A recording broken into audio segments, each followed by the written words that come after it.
Bueno, los últimos días conversábamos del presupuesto del año 2023 y decíamos que cuando uno analiza todas las partidas que componen un presupuesto, uno dice, ¿por dónde viene la cosa? Si un presupuesto se crea con unos indicadores como son la inflación, la tasa de cambio, el crecimiento y el precio de los combustibles, y esos indicadores se comportan igual, entonces uno presupuesta que el ingreso, se supone que el ingreso va a ser el que se estableció en ese presupuesto y que el gasto uno lo va a poder ejecutar el que uno quería hacer. Presupuesto de un país que es bastante complejo, donde nosotros hemos dicho que aquí hasta los dólares que se toman prestados son importantes para mantener la tasa de cambio. No importa que tú lo vayas a usar o no. Fíjate que tenemos unas reservas importantes de donde tú tomas dólares, mantienes la economía, préstamo, y ese es un comportamiento rarísimo que tiene nuestra economía, una economía muy estable. Decía todo esto y decía, cuando uno ve ese presupuesto, uno dice, ¿por dónde viene el año que viene? ¿Cuánto se va a gastar? ¿Cuántos empleados vamos a tener? ¿Cuánto se va a invertir en obras sociales? ¿Cuánto vamos a gastar en subsidios? ¿Cuánto se va a cobrar en impuestos? ¿En dónde se están estimando estos impuestos? Y decíamos que hay que mantener en nuestro país las esperanzas en que esos indicadores se mantengan, porque el país entonces estaría bien si se ejecuta un presupuesto. Ayer, el ministro de Hacienda realizó una entrevista con el grupo de comunicación de Corripio, que yo creo que hay que agregar. ¿Quién es el ministro de Hacienda? Jochi Vicente. Sí, pero el ministro de Hacienda de un país es quien maneja sobre todo los ingresos y los gastos del país, sí, quien ejecuta el presupuesto y quien dirige la ejecución de ese presupuesto. Por debajo de él están los recaudadores. Y los mecanismos de control, así como son Contraloría, Tesorería, presupuesto. Contraloría no. Pero sí, son parte de ahí. Impuestos internos, dirección de aduanas, correcto, y todo eso está debajo de ahí. Dirección de contabilidad. Señores, vamos a resaltar todo eso porque aquí se ha hablado mucho del endeudamiento. Lo primero, que nos hemos endeudado en 13,000 millones de pesos de dólares en este gobierno. Momentico. A nosotros nos tocan 6,000 si no había pandemia. De la pandemia se gastaron 200,000 millones de pesos. Sí.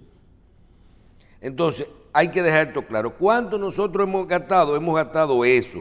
Yo creo que eso hay que decirlo. Otro dato importante que ha dicho: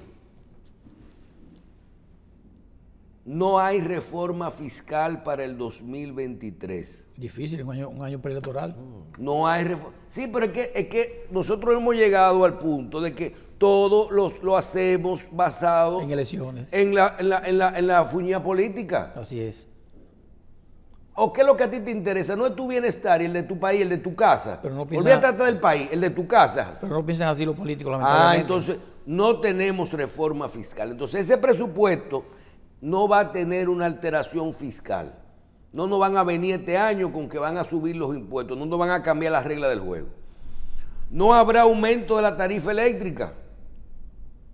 Entonces, ¿qué usted tiene? Usted tiene a la persona que dirige ese presupuesto y la recaudación y los gastos, te está dando unas pautas. Nos endeudamos por la pandemia.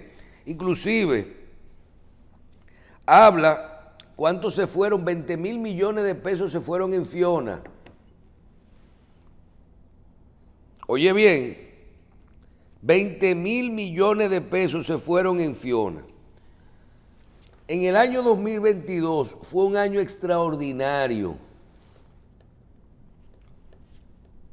el 5% con el crecimiento del 5% y una inflación del 7.3%. Otro dato que da tanto el gobernador del Banco Central como el ministro de Hacienda: funcionaron las medidas económicas o las medidas que tomó restrictivas para controlar la inflación. ¿Ustedes saben lo que significa que se controló la inflación?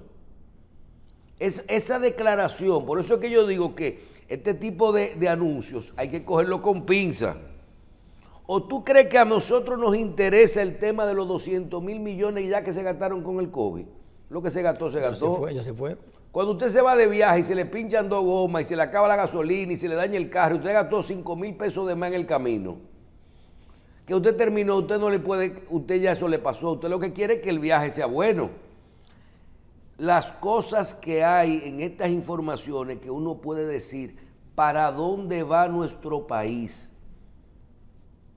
A mí no me importa la política, no me importa, quiero que vaya bien. Ahora, los políticos entienden que si hay reforma fiscal, nadie la va a meter en un año preelectoral, porque eso quita votos. Los de la oposición quieren que se vaya la economía, que se desbarate, porque si se cae la economía, pierde las elecciones el partido de gobierno. Ese no es nuestro problema ahora mismo. Ahora sí te digo, cuando a ti te hablan de inflación, control de la inflación, me estaban diciendo que tenemos una inflación alta. Creo que pudimos mantener en un dígito, creo que llegó a 9, ¿verdad? No, exacto, 8 y pico. Pero si no se hubieran subsidiado los combustibles, la hubiéramos tenido en 14. Oigan bien. Los combustibles y los granos. Lo que se hizo en aporte a la pandemia, si se liberaban esos productos que se subsidiaron, incluyendo los combustibles, sobre todo los combustibles, la inflación hubiera sido un 14, la real. Un 14% significa que a usted le está costando lo mismo que le costaba el año pasado, 1,000 pesos le va a costar 1,140, pero con un componente de algunos productos que subieron un 30%. Otro dato que es importante resaltar es que los fletes marítimos llegaron en esta semana casi a los niveles prepandemia. Michelle, a nosotros eso que no importa, sí te importa. Hay productos que subieron hasta un 30% porque subió el flete. Y si te están diciendo el mismo día que hay control de la pandemia, control de la inflación,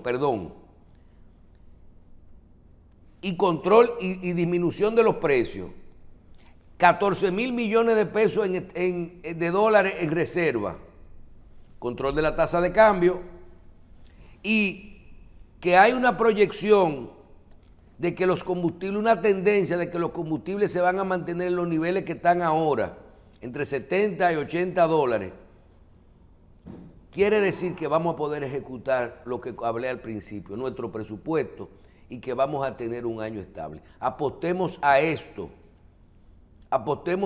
¿Por qué? Porque es la única forma que nosotros tenemos de poder continuar por lo menos igual. Todavía no sabemos qué va a pasar con la remesa, porque no sabemos si hay mucha recesión en Estados Unidos y baja y no nos llegan 10,000 millones el año que viene. Mira, y no hay un por ciento del costo de flete que, además de que tiene que pagarlo, se utiliza para un cálculo del retiro de la mercancía. Sí, claro, porque los impuestos se pagan costo y flete. En base a eso. Los impuestos se pagan con un cálculo del costo y de flete, pero es un tema de recaudación y la aduana es un agente de retención. No sé qué tú piensas, Andrés, pero yo creo que las cosas están bastante claras y que la gente debe de saber cuáles son los retos, ¿verdad? Sí, sí. El empleo, creo que es un reto, el aumento del salario, que quiere la gente, porque eso no podemos seguir así. Mira, Michelle, el año 2022 fue un año bastante duro para la República Dominicana y evidentemente que las autoridades monetarias y las fiscales hicieron un gran esfuerzo. para poder mantenernos con todo y esto, mira, en una inflación de casi un 8%. Sin embargo, los factores externos o exógenos, como mucha gente dice, no lo puede controlar nadie. El gobierno hizo un sacrificio enorme con el tema de los subsidios. Pero a eso fue ¿contra qué? O sea, cuando tú ves el gasto de capital fue muy bajo. El gobierno no hizo inversiones de capital que genera eso empleo, que genera dinamismo en la economía, y evidentemente que puedes decirte, bueno, no lo podía hacer. Sin embargo, hay excedente en liquidez. Entonces, porque lo que hizo fue que no lo gastó, lo guardó. Pero eso no es bueno. Eso no es bueno, porque eso realmente no motiva la economía nacional. Evidentemente que todos los factores o todos los indicadores dicen que el 2023 va a ser un año difícil. Aunque, mira, está positivo el ministro de Hacienda, igual el gobernador del Banco Central. Por lo menos la información está La información que está ahí. Pero tú ves, por ejemplo, la información del Banco Mundial, del Fondo Monetario Internacional y CEPAL, y te dicen, mira, tenemos un problema serio que viene en el 2023. A eso tú le sumas que es un año preelectoral, que no podemos obviarlo, aunque estoy de acuerdo contigo en que la política monetaria, la política fiscal no debería estar ligada con un tema electoral. Es así, pero tenemos que estar claros en que en República Dominicana es así. Y en muchos países, hasta en Estados Unidos se hizo, porque Clinton lo hizo también, y lo hizo también Obama. Aquí siempre es un país electoral, aquí estamos en siempre, el primer día. Antes, después o durante. Y evidentemente que no es tan fácil, Michelle, que el gobierno ahora tiene que hacer cosas para retener el poder. Porque de eso se trata. Cuando tú estás en el gobierno, tú tienes que mantenerte en el poder. Y los que están en la oposición van a hacer su tarea para llegar al poder. Y van a venir los ataques, porque es un proceso electoral. Pero vamos a ver si las autoridades tienen real y efectivamente, como dice ahí, esos planes bien hechos para poder mantener una estabilidad macroeconómica, mantener una tasa del dólar razonablemente, que está subiendo poco a poco porque lógicamente tiene que subir, y ver cómo la inflación, el crecimiento dice que va a ser un 4.8%, 4.9%, menor que lo que estamos pasando ahora mismo. Pero si es eso, estamos bien, porque los países latinoamericanos en todo casi está por debajo hasta de un 2%. Lo que hay que ver cuánto es la deuda, por ejemplo, mira, mientras haya déficit fiscal, que siempre lo va a haber. ¿Qué es el déficit? Cuando los impuestos son menos que lo que gastamos. Correcto, ¿verdad? Correcto. Vamos a tener que endeudarnos. La deuda tiene que compensar lo que no compensan las recaudaciones de impuestos. ¿Está claro? Va a haber préstamo, ¿verdad? Claro. Ya lo firmamos, 300.000 millones. Claro, se aprobaron claro. En el presupuesto de deuda. Para mantener los subsidios, lo que hemos hecho es redimensionar los gastos pensados para otra cosa y darle prioridad a las urgencias. No hay,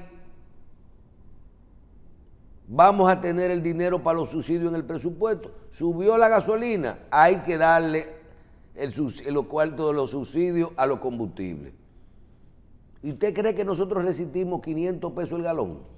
No, si traspasa los excedentes, se acabó el juego, Michelle.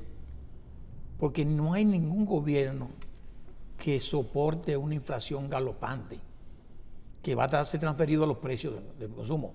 La gente, fíjate que habla mucho de voy al supermercado, Amarili es la que compra en mi casa. Me dice, mira, hoy el papel higiénico, me dice, que comprábamos a 200 pesos por 6, está a 420. Eso no está diciendo Amarili. O sea, no, Amarili no está hablando de política, Amarili está hablando, mira, el dinero te va a rendir menos porque mira lo que está pasando. Sí, pero ahí eso se traduce en votos. Ah, exactamente. Eso también se convierte en votos, o sea, se transfiere a votos y esto es que el año va a ser difícil. Ahora, la política monetaria ha sido excelente, Michelle. El librito de contener... No, y la inversión, yo por ejemplo, yo veo aquí la actividad económica, toma industria y comercio y pregunta cómo está el tema de la zona franca y de las empresas. Sí. O sea, ¿En expansión? En expansión no hay una nave en el país. Sí, sí. Toma el Ministerio de Turismo. Son miles y miles de habitaciones. Lo que pasa es que uno se mantiene en un entorno, se acostumbra, pero este país es otro. Sí, es otro. Pero seguimos teniendo dominicanos con un salario que es poco. No, la mayoría. La mayoría, la mayoría de las personas que trabajan en este país está en un rango entre 30,000 pesos hacia abajo. Y la gran mayoría en 20 para abajo. Y eso así no se puede. ¿No es que no? Bueno, Terrero, yo sé que el otro tema que para ti es un poquito, que manejas muy bien, tú fuiste parte de alguna de esas estructuras en la parte financiera, pero yo quiero hablar un poquito de lo que es, y nosotros hemos hecho un poquito de educar, hecho algunos programas de televisión hablando un poquito de lo bueno y de lo malo de los fideicomisos. Y creo que el balance nos pareció como al que decíamos con la seguridad social. Claro que hay que mejorar la seguridad social, pero es mejor tener lo que tenemos ahora que lo que teníamos antes. Es así. Con el tema de los fideicomisos, ya he visto los resultados, se aprobó la ley, ahora la volvieron a mandar hasta por un punto y coma, que si tiene una coma, un punto y coma.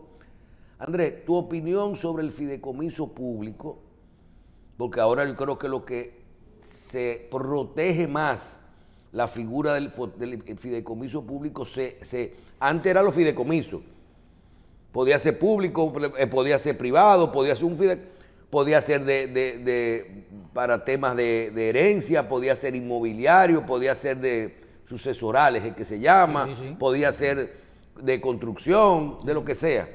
Y nosotros hablábamos bien, decíamos de las garantías que tienen este tipo de figuras y de vehículos para la inversión. Porque la inversión se trata de confianza y la confianza se traduce en transparencia y en controles. ¿Qué tú opinas de todo esto del fideicomiso público? Mira, siempre he sido de opinión de que el fideicomiso como instrumento, en sentido general, es excelente. Es un vehículo excelente para realizar inversiones con garantías de que el dinero no se va a ir a un sitio que no es el adecuado. ¿Por qué? Porque tú tienes una estructura que maneja esos fondos, lo tiene estipulado para qué son esos fondos, y al final de que se cierre ese fideicomiso, tú repartes los beneficios si son inversionistas privados o se integra al Estado si es un fideicomiso público. Ahora, ha habido un debate público en que la opinión pública, valga la redundancia, ha tomado más liderazgo, vamos a decir así, que el propio gobierno. El gobierno, que debería defender la figura, ha dejado que la opinión pública o la sociedad civil, sin conocimiento muchas veces de causa sobre estos fenómenos, actúe primero y le cambie la percepción a la gente de lo que la Pero figura. solo en vivienda, ayer dijo Andrés Van der Hoorn que representaría más de creo que 65,000 viviendas o solamente en esa parte. Pero óyeme, pero además que si vamos a hablar de eso, que es privado, tú imaginas que tú tengas un solar, Michelle, un solar que tú tengas, y decidas buscar un inversionista que te traiga un poco de efectivo, y decidas buscar la figura de un fideicomiso, o sea, de una fiduciaria, y dice, mira, yo tengo este solar, tengo estos 10,000 pesos, pero yo quiero hacer así 240 apartamentos. La figura lo revisan, así hay, esto tiene viabilidad, tenemos un punto de equilibrio, vamos arriba, te vamos a hacer un financiamiento y arrancamos. Y tú comienzas a vender eso porque ¿quién lo va a comprar? El público general. Viene y compra. ¿Y a quién le dan el dinero? ¿A Michelle? No, a la fiduciaria. La fiduciaria sabe lo que va a hacer con eso. Y termina el proyecto pautado como se iba, a excepciones. Y cuando termina, bueno, mira Michelle, aquí están tus beneficios. El público es diferente. Y lógicamente el debate que hay en el Congreso ahora, con la oposición, que no debería tener mucha opinión contraria porque se hicieron fideicomisos públicos basados en la ley 189-11, que lo consideraba, aunque en un momento determinado dice, lo ahí que decía hablaba de otros fideicomisos, pero en el reglamento 95-12, que es el decreto, hablaba de la figura del fideicomiso público. público. Pero dije, bueno, pero... Pero, por ejemplo, no es cierto. Ahora yo veo, ¿qué dice la gente, Terrero? Que los fideicomisos públicos pueden contratar personal y funcionarios sin problema de tope de salario y sin evaluación de oposición ni nada de eso. Que no tienen que usar la compra y contratación, la ley de compra y contratación. Dice la gente, ¿verdad? Sí, la gente. Okay. La ley de compra y contrataciones. Y que está en peligro el patrimonio, pueden endeudarse sin ir al Congreso y todo eso. Y que está en peligro el patrimonio del... Entonces tú lo que ves que eso es lo que... Cuando tú lees el proyecto, tú dices, pero esto lo que hace es que amarra más, le da más... Sí tienen que usar la ley de compra y contrataciones, sí tienen que hacer esto y sí tienen que... Y no pueden tomar préstamos sin hacer... Está clarísimo. Pero entonces, ¿qué pasa que la gente no lo entiende? Pues te dije, al principio lo dije. La opinión que ha liderado ha sido lo que la gente está diciendo, que no es necesariamente lo correcto. Entonces, si tú permites que lo que se diga es lo que no es y lo dejes que avanza, va a ser más difícil recogerlo. Ahora, el proyecto tiene, yo creo que más de lo debido en cuanto a supervisión, fiscalización y transparencia. ¿Cómo va a ser? Sí. ¿No está flojo? No, tiene más, yo le diría, yo personalmente, que tiene más que lo que debería tener. Por ejemplo, tú estás hablando de un fideicomiso público con una figura una fiduciaria, donde tú dices, bueno, va a tener control de la Contraloría General de la República, que es el auditor interno del Poder Ejecutivo, y también fiscalización de la Cámara de Cuentas de la República. Pero aparte tiene los mismos controles de una fiducia normal. Exacto. Exacto. Y entonces la Contraloría de la República, que tiene una función constitucional del control previo, te va a burocratizar las cosas, en este caso. Pero si tú tienes una fiduciaria que lleva el control de eso y lo ha hecho bien, ¿por qué hay que poner todo ese tipo de controles para satisfacer a la opinión pública? Sí. Mira, pero Terrero, es la pregunta. Terrero, y el que sea, la modalidad del fideicomiso no es una manera también que quizás se le ha puesto mucho énfasis por la despolitización de proyectos y planes que se van a extender más allá de un periodo de gobierno y garantizarle una administración y una continuidad, vamos a decir, mediante esta participación privada precisamente. Bueno, pero lo hizo el PLD también igual. Eso no está mal. No, yo digo que está muy bien, porque es una manera de garantizar la continuidad y que un cambio político no desvirtúe o cambie el propósito inicial de un proyecto. Y te lo decía Víctor Canto, trust es confianza, ¿no, Michelle? Sí. Entonces, ¿cuál es la diferencia? Pero el problema es que en la política, Michelle, cuando tú estás en la oposición, tú dices una cosa y cuando tú estás en el gobierno dices otra. Aplica para todo, ¿eh? No estoy excluyendo a nadie. Todos.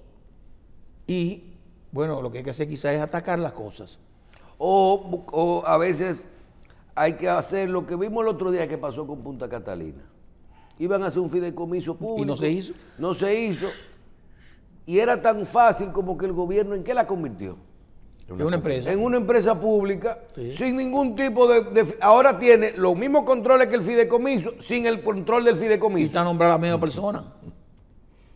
Oye bien, que era una persona confiable. Eso que Terrero está diciendo de que tú cuando tú conviertes, tú tienes, yo por ejemplo, yo no entraría en una, algo que yo puedo hacer solo como empresa pública, nunca lo voy a hacer como fideicomiso público, porque tengo doble control, el de todo lo que controla una empresa pública, más los controles que tiene el fideicomiso. ¿Qué hicieron? Nos fuimos con una ley de fideicomiso ahora. Con una ley. Nos fuimos con una empresa pública.